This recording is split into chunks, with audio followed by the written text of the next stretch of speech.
Narcissist ആയിട്ടുള്ള ഒരു പേരൻ്റാണ് നമ്മളെ പേരൻ്റ് എന്നുണ്ടെങ്കിൽ ആ പേരൻറ്റിന് കുട്ടികളെ നല്ല രീതിയിൽ സ്നേഹിക്കാൻ കഴിയും.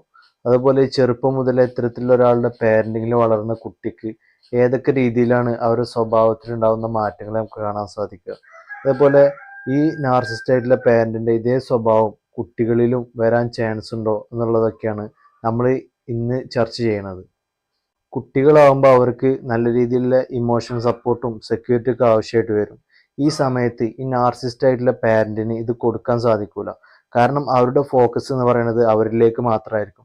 അവരുടെ എല്ലാവരുടെയും അറ്റൻഷൻ അവരിലേക്ക് തിരിക്കാനും അവരാണ് വലുത്, അവരാണ് എല്ലാം എന്നുള്ളത് തോന്നിപ്പിക്കാനും അവർക്ക് അവരുടെ ഇമോഷനെ ഫുൾഫിൽ ചെയ്യാൻ വേണ്ടിയിട്ടായിരിക്കും ഇവർ ശ്രമിക്കുക. അതുകൊണ്ട് തന്നെ ഈ കുട്ടികൾക്ക് വേണ്ട ഇമോഷണൽ സപ്പോർട്ടും കാര്യങ്ങളൊന്നും ഇവർക്ക് കൊടുക്കാൻ സാധിക്കില്ല എന്നുള്ളതാണ്. ഈ കുട്ടികളെ ഇവർ കാണുന്നത് വേറൊരു വസ്തുവായിട്ടാണ് ഇവർ കാണുക. ഈ കുട്ടികൾക്ക് വേണ്ട ഒരു പ്രൈവസിയോ അവർക്കൊരു വ്യക്തിത്വം ഡെവലപ്പ് ചെയ്യാനുള്ള സാഹചര്യമോ അതേപോലെ അവർക്ക് അവരെ കണ്ടെത്താനുള്ള ഒരു സമയമൊന്നും ആര് കൊടുക്കൂല, ഈ നാർസിസ്റ്റ് ആയിട്ടുള്ള പേരന്റ് കൊടുക്കൂല. അവരുടെ ഈഗോ മറ്റുള്ളവരെ മുന്നിൽ ജയിക്കാൻ വേണ്ടിയിട്ട് ഈ കുട്ടികളുടെ കഴിവ് അവർക്ക് വേണ്ടിയിട്ട് യൂസ് ചെയ്യുന്നുള്ളതാണ്.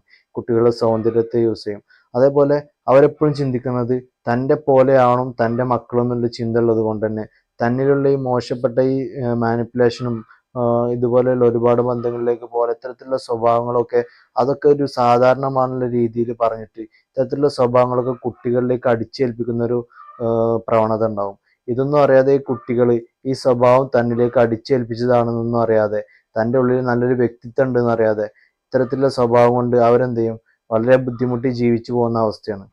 അതുപോലെ തന്നെ ഇത്തരത്തിലുള്ള മാതാപിതാവ് ഇത്തരത്തിലുള്ള നാർസിസ്റ്റ് ആയിട്ടുള്ള പാരന്റിന് അവർക്കറിയാം തൻ്റെ കുട്ടികളും സമൂഹത്തിൽ ഇടപെട്ട് കഴിഞ്ഞാൽ അല്ലെങ്കിൽ നല്ല രീതിയിൽ നല്ല സുഹൃത്തുക്കളായിട്ട് ബന്ധം സ്ഥാപിച്ചു കഴിഞ്ഞാൽ തന്നിലുള്ള ഈ മാനിപ്പുലേഷനും മറ്റു ബന്ധങ്ങളിലേക്ക് പോകുന്ന ഇത്തരത്തിലുള്ള ഈ സ്വഭാവങ്ങളൊക്കെ തെറ്റാണെന്നുള്ളത് ഈ കുട്ടി തിരിച്ചറിയാൻ സാധ്യതയുള്ളത് കൊണ്ട് തന്നെ അവരാദ്യമേ ഈ സമൂഹം തെറ്റാണെന്നുള്ളതും സുഹൃത്തുക്കളൊക്കെ ചതിക്കുന്നവരാണെന്നുള്ളതും അവരൊന്നും വിശ്വസിക്കാൻ കഴിയില്ല എന്നുള്ളതും സമൂഹം നമ്മളല്ലാതാക്കി തീർക്കും എന്നൊക്കെ പറഞ്ഞിട്ട് എന്ത് ചെയ്യും ഇവര് ആദ്യം തന്നെ നമ്മൾ അതിൽ നിന്ന് മാറ്റി നിർത്തുന്ന രീതിയിലുള്ള മാനസികാവസ്ഥ നമ്മൾ സൃഷ്ടിക്കുക എന്നുള്ളതാണ്.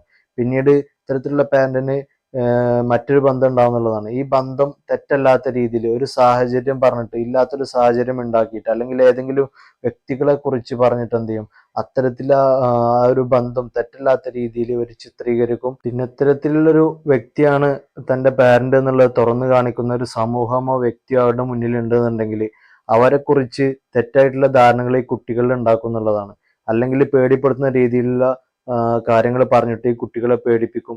അപ്പോൾ അത്തരത്തിലുള്ള സമൂഹമോ വ്യക്തികളോ പിന്നീട് ഈ കുട്ടികളുടെ മുന്നിലെത്തുമ്പോൾ ഒന്നുകിൽ അവരോട് ദേഷ്യം അല്ലെങ്കിൽ അവരെ കാണുമ്പോൾ പേടിയോ ഈ കുട്ടികളിൽ ഉണ്ടാവും എന്നുള്ളതാണ്.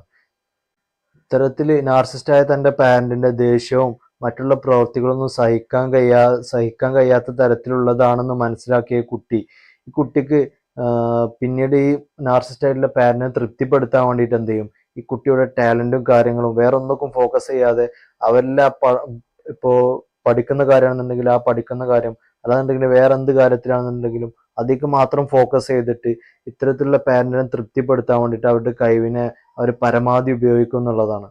നാർസിസ്റ്റ് ആയിട്ടുള്ള പാരന്റ് വളരെ കൺട്രോളിങ് നാച്ചുറലുള്ള പാരന്റ് ആയിക്കാരം. അതായത് ഈ കുട്ടിക്ക് എന്ത് പറയണം, എന്ത് ചെയ്യണം, എവിടെ പോകണം, എന്ത് ചെയ്യണം എന്നുണ്ടെങ്കിലും ഈ പാരന്റിന്റെ കൺട്രോളിലായിരിക്കും. ആ കുട്ടിക്ക് സ്വമേധയെ ചെയ്യാനുള്ളൊരു അധികാരയെ കുട്ടിക്ക് കൊടുക്കൂല. അവർ ഏത് ഡ്രസ്സ് ഇടണം, എവിടെ പോകണം, എന്തൊക്കെ പറയണം, ആരോട് കൂടെ ഇടപഴകണം എന്നുള്ള കാര്യങ്ങൾ എല്ലാ കാര്യത്തിലും ഇവരുടെ നിയന്ത്രണം ഉള്ളത് കൊണ്ട് തന്നെ ഇത്തരത്തിലുള്ള പാരന്റിങ് അനുഭവിക്കുന്ന കുട്ടികൾ പലപ്പോഴും തനിക്ക് വല്ല കുഴപ്പമുണ്ടോ എന്നുള്ള രീതിയിലുള്ള ചിന്തകളൊക്കെ ഈ ഇത്തരത്തിലുള്ള കുട്ടികൾക്ക് വരാറുണ്ട് എന്നുള്ളതാണ്. ഇത്തരത്തിലുള്ള പാരന്റിങ് അനുഭവിച്ച കുട്ടികളിൽ വളരെയധികം സെൽഫ് കോൺഫിഡൻസ് കുറവായിരിക്കും. അവർക്ക് എന്തെങ്കിലും ഒരു ചലഞ്ചിങ് ആയിട്ടുള്ള സിറ്റുവേഷൻ വരികയാണെന്നുണ്ടെങ്കിൽ അവരതിന് എന്ത് ചെയ്യും, അതിന് കീഴ്പ്പെട്ട് കൊടുക്കുന്ന ഒരവസ്ഥ. അതായത് ആ ചലഞ്ചിങ് സിറ്റുവേഷൻ നേരിടാനുള്ള ഒരു കപ്പാസിറ്റി ഇത്തരത്തിൽ അനുഭവിച്ച കുട്ടികൾക്ക് ഉണ്ടാവില്ല എന്നുള്ളതാണ്. അവർക്ക് എപ്പോഴും ആ ഒരു സെൽഫ് എപ്പോഴും ലോ ആയിട്ട് തോന്നും. ഞാൻ ആരുമല്ല, ഞാൻ ഒന്നുമല്ല എന്നൊരു തോന്നൽ അവർക്കുണ്ടാവും. അതേപോലെ ഇത്തരത്തിൽ ആദ്യമേ ഇവരെ സമൂഹത്തിൽ നിന്ന് അകറ്റി നിർത്തിയത് കൊണ്ട് തന്നെ ഇവർക്ക് സമൂഹത്തിൽ ഇടപെടാനുള്ള നല്ല രീതിയിലുള്ള ഭയം ഉണ്ടാവും. മറ്റുള്ള ആളുകൾ തന്നെ ഏത് രീതിയിൽ കാണും നല്ല ഭയമൊക്കെ ഇവർക്ക് ഉണ്ടാവും. അതേപോലെ തന്നെ ഇത്തരത്തിലൊക്കെ ഉള്ളൊരു വ്യക്തിത്വം ആയതുകൊണ്ട് എനിക്ക് നല്ല രീതിയിൽ സെൽഫ് കോൺഫിഡൻസ് ഇല്ല, എനിക്ക് എന്നെ തന്നെ വിശ്വാസമില്ല, ഞാൻ പല രീതിയിലുള്ള പ്രവർത്തനമാണ് ചെയ്യുന്നത്, ഇത്തരത്തിലൊക്കെ ഉള്ളത് കൊണ്ട് തന്നെ അവരുടെ ഉള്ളിൽ തോന്നലുണ്ടാവും ഞാൻ ആർക്കും സ്നേഹിക്കപ്പെടാൻ പറ്റിയൊരു വ്യക്തിയല്ല എന്നൊക്കെ വിചാരിച്ചിട്ട് എന്ത് ചെയ്യും അവർ പലപ്പോഴും മോശപ്പെട്ട, അതായത് നിലവാരമില്ലാത്ത ബന്ധങ്ങളിലേക്ക് അവർ എത്തിപ്പെടാനുള്ള ചാൻസുകൾ കാണാറുണ്ട്. അതേപോലെ തന്നെ എപ്പോഴും അവരൊരു പീപ്പിൾ പ്ലീസറായിട്ട് നിലകൊള്ളുന്നുള്ളതാണ്, മറ്റുള്ളവരെ പ്ലീസ് ചെയ്യാൻ വേണ്ടിയിട്ട് അവർ ശ്രമിക്കും എന്നുള്ളത്. ഇത്തരത്തിൽ ചെറുപ്പം മുതലേ നാർസിസ്റ്റ് ആയിട്ടുള്ള ഒരു പാരന്റിങ് അനുഭവിച്ചു വരുന്ന കുട്ടികൾക്ക് അവരുടെ ചിന്തയിലുള്ള ബന്ധങ്ങളുടെ നിലവാരവും, അതേപോലെ ഈ നാർസിസ്റ്റ് ആയിട്ടുള്ള പാരന്റിങ് വീട്ടിൽ വേറൊരു സ്വഭാവമായിരിക്കും, നല്ല ദേഷ്യവും പല രീതിയിലുള്ള ഇറിറ്റേഷൻ വരുത്തുന്ന കാര്യങ്ങളൊക്കെ ചെയ്യുന്ന ഒരു വേറെ വ്യക്തിയായിരിക്കും വീട്ടിൽ. അതുപോലെ പുറത്തേക്ക് പോകുമ്പോൾ ഒരു നല്ലൊരു വ്യക്തിയായിട്ടായിരിക്കും. ഇത്തരത്തിലുള്ള സ്വഭാവങ്ങളൊക്കെ കാണുമ്പോൾ ഇതൊക്കെ കുട്ടികളിൽ പെട്ടെന്ന് അവരിൽ ബാധിക്കുന്നുള്ളതാണ്.